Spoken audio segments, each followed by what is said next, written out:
రేవంత్ రెడ్డి తెలంగాణ ముఖ్యమంత్రి అయినా కూడా ఈ 6 నెలల పదవి కాలంలో పాలనపరమైన సంస్కరణల కంటే సొంత పార్టీ నేతల కుమ్ములాటలను పరిష్కరించడం, వారి అసంతృప్తులు అలకలను తీర్చడం పైనే ఎక్కువ టైం కేటాయించాల్సిన పరిస్థితి ఏర్పడింది. తెలంగాణ ఏర్పడిన 10 ఏళ్ల తర్వాత రాష్ట్రంలో కాంగ్రెస్ పార్టీ అధికారంలోకి వచ్చింది. పార్టీని బలోపేతం చేసేందుకు ప్రభుత్వ పరంగా ఎలాంటి ఇబ్బందులు లేకుండా ఉండేందుకు రేవంత్ రెడ్డి బీఆర్ఎస్ పార్టీకి చెందిన కీలక నేతలను సైతం కాంగ్రెస్ పార్టీలో చేర్చుకుంటున్నారు. రేవంత్ ఎంత సహనంతో ఉండాలని చూస్తున్నా కూడా కాంగ్రెస్ గోలగోల సంస్కృతి నేపథ్యంలో ఎవరికి వారు బెదిరింపులు, బ్లాక్ మెయిల్ రాజకీయాలకు పాల్పడుతున్నారు. ఈ క్రమంలోనే కాంగ్రెస్ లో సీనియర్ నేత అయిన వి హనుమంతరావు సైతం ఇప్పుడు తనకు ఎంపీ పదవి కావాలని పట్టుబడుతున్నారట.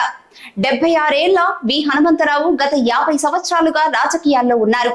3 సార్లు రాజ్యసభ, ఒకసారి ఎమ్మెల్సీగా ఉన్న ఆయన మంత్రిగాను, కేంద్ర మంత్రిగాను కూడా పనిచేశారు. గత ఎన్నికల్లోనే ఆయన సికింద్రాబాద్ లేదా ఖమ్మం పార్లమెంటు స్థానాలలో ఏదో ఒక సీటు కావాలని పట్టుబట్టినా అప్పటి సమీకరణాల వల్ల కుదరలేదు. ఇప్పుడు బీఆర్ఎస్ నుంచి కాంగ్రెస్ లో చేరి రాజ్యసభ పదవికి రాజీనామా చేసిన కేకే స్థానంలో తనను రాజ్యసభకు పంపాలని హనుమంతరావు పట్టుబడుతున్నారు. ఈ వయసులో పార్టీకి సేవ చేసుకోవాలి తప్ప ఇప్పుడు కూడా పదవి కావాలని పార్టీ అధిష్టానాన్ని ఇబ్బంది పెట్టడం సరికాదని రాజకీయ వర్గాలు సూచిస్తున్నాయి. అయినా వి హనుమంతరావు మాత్రం తనకు ఖచ్చితంగా పదవి కావాలని, తాను రాజ్యసభకు వెళ్తానని గీంకారాలు వేస్తుండటం విచిత్రమని చెప్పాలి.